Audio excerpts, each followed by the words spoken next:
12 ربیع الاول کا دن آ رہا ہے۔ ماہ ربیع الاول کا مہینہ گزر رہا ہے۔ ہر طرف ہر عاشق مصطفیٰ، ہر محب محمد حضور علیہ السلام سے عقیدت و احترام اور محبت کرنے والا شخص خوش فہمی میں مبتلا ہے اور اپنے خوشی کے جذبات کا اظہار کر رہا ہے۔ مختلف طریقوں سے پیارے پیغمبر علیہ السلام کی بعثت کو منانے کے حوالے سے، ان کی سیرت کو اپنانے کے حوالے سے، ان کی صورت کو اپنانے کے حوالے سے پیغمبر علیہ السلام کے ساتھ محبت کا اظہار کر رہا ہے اور محبت کے طور طریقوں کو بیان کر رہا ہے۔ یہ انتہائی قابل تحسین کی بات ہے، کیونکہ اللہ تعالیٰ نے ساری کائنات کو سجایا ہے، بنایا ہے۔ یہ حضور علیہ السلام کی مرہون منت ہے۔ پیارے آقا علیہ السلام کی ولادت بسعادت پوری انسانیت کے لیے صرف نہیں بلکہ ساری انسانیت کے ساتھ ساتھ ساری کائنات کے لیے رحمت ہے۔ حضور علیہ السلام کی بعثت ہی کے نتیجہ ہے کہ آج ساری کائنات کا نظام چل رہا ہے۔ اگر حضور علیہ السلام نے دنیا میں نہ آنا ہوتا تو کائنات کا نظام ہی نہ چلتا۔ یہ اللہ نے اپنے حبیب صلی اللہ علیہ وسلم کی بعثت کے مرہون منت رکھا ہے۔ میرے بھائیو اور دوستو، آج اگر ہم پیارے آقا علیہ السلام کی ولادت بسعادت کا دن مناتے ہیں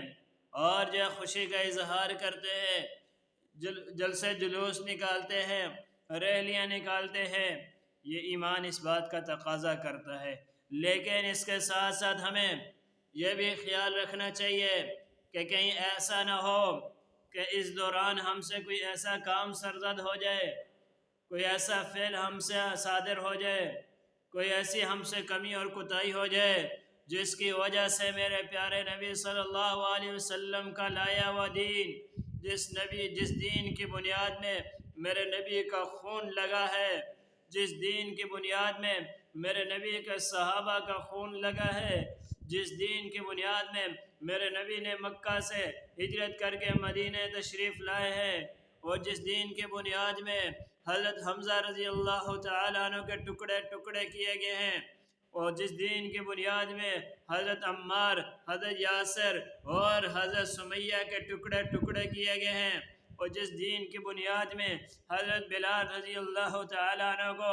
اپنی جان دینی پڑی اور ان کو تپتے ہوئے انگاروں پر لٹایا گیا ہے، ان کو مکے کی گلیوں میں گھسیٹا گیا ہے۔ اس چیز کا خاص طور پر خیال رکھنا ہے کہ پیارے پیغمبر علیہ السلام کی سیرت کو مناتے ہوئے، ان کے طور طریقوں کو مناتے ہوئے اپنی زندگی میں اپنانا بھی ہے، اپنی زندگی میں لانا بھی ہے، اپنی زندگی کا شعار بھی بنانا ہے، اپنی زندگی کا اوڑھنا اور بچھونا بھی بنانا ہے۔ کل قیامت کا دن ہوگا، میدان محشر لگا ہوا ہوگا، ساری انسانیت ایک میدان میں جمع ہوگی، جب میرے اور آپ کے پیارے محبوب صلی اللہ علیہ وسلم کو بتایا جائے گا کہ آپ کی امت آ رہی ہے، آپ کی امت، جس امت کے لیے حبیب روئے ہیں، جس امت کے لیے حبیب تڑپے ہیں، جس امت کے لیے حبیب صلی اللہ علیہ وسلم نے اپنے آنسو بہائے ہیں، وہ حبیب صلی اللہ علیہ وسلم اپنی امت کا سن کر کے اپنی امت کے استقبال کے لیے آگے بڑھیں گے، آگے آئیں گے۔ اتنے میں فرشتے بھی اس میں پردہ حائل کر دیں گے، یا رسول اللہ آپ آگے نہیں جا سکتے۔ میرے نبی پوچھے گا، اے فرشتوں، میں تو اپنے امتیوں سے ملنے کے لیے جا رہا ہوں، میں تو اپنی امت کو دیکھنے کے لیے جا رہا ہوں، جس امت کے لیے میں تڑپا ہوں، جس امت کے لیے میں رویا ہوں، جس امت کے لیے میں نے قربانیاں دی ہے۔ فرشتے کہیں گے، یا رسول اللہ، آپ کو نہیں پتا کہ آپ کے جانے کے بعد ان لوگوں نے آپ کے دین کو بدل دیا تھا۔ دین کو نہ بدلو، نبی کی زندگی میں ڈھل کر کے اپنے آپ کو بدلو، نبی کے طور طریقوں پر آ کر کے اپنے آپ کو بدلو، نبی کی سنتوں کو اپنا کر کے اپنے آپ کو بدلو۔ جب میرے نبی کو پتہ چلے گا